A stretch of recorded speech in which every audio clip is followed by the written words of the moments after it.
Il y a 65 millions d'années, une météorite de 15 km de diamètre a frappé la Terre à 20 km par seconde, provoquant la 5e extinction massive.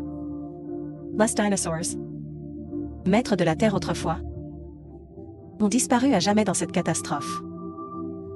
Aujourd'hui, nous reconstituons ce désastre pour comprendre ce qui s'est passé. La veille de l'impact, les dinosaures vivaient insouciants, cherchant de la nourriture en forêt, jouant près des rivières. Dans l'espace lointain, une météorite géante fonçait vers la Terre à une vitesse fulgurante. 1 heure avant l'impact, la météorite a heurté l'atmosphère terrestre, sa surface brûlant sous l'intense chaleur, formant une boule de feu éclatante. Les créatures terrestres devenaient agitées. Les oiseaux s'affolaient dans le ciel. Les dinosaures se méfiaient. 5 minutes avant l'impact, la météorite n'était qu'à quelques kilomètres. Sous l'effet de la gravité, son onde de choc commençait à ravager la Terre. Séisme, tsunami et éruptions volcaniques frappèrent ensemble. Les dinosaures étaient terrifiés comme jamais. Moment de Ellen Haft. Elle libéra l'équivalent de 100 millions de tonnes de TNT, plus que toutes les armes nucléaires. Une onde de choc colossale secoua la Terre, comme une main géante la bouleversant. Glissement de terrain, Mers and Fury, cendres et débris, projetés à grande vitesse dans l'atmosphère, voilant le soleil. Elle laissa un cratère de 180 km à Chicxulub. 1 heure après l'impact, la vie sur Terre s'était presque arrêtée. Séismes et éruptions emplirent le ciel. De poussières épaisses. Les températures chutèrent brutalement.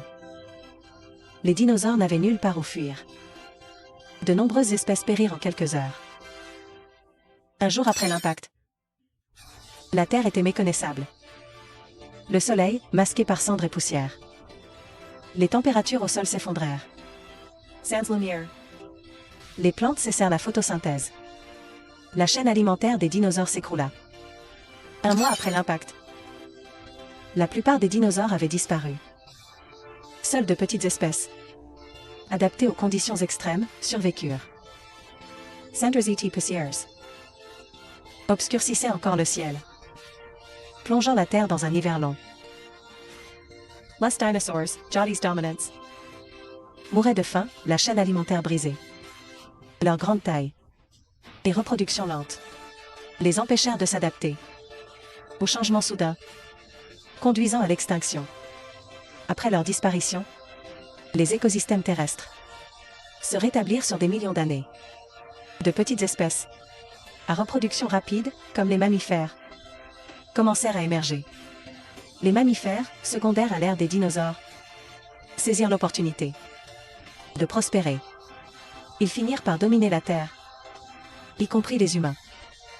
L'impact d'il y a 65 millions d'années ne fut pas seulement l'extinction des dinosaures, mais un tournant pour la vie. L'évolution n'est pas linéaire, pleine de bouleversements inattendus. Cela nous pousse à valoriser notre environnement, car nul ne sait quand la prochaine extinction massive surviendra. La fragilité de la vie exige notre vigilance.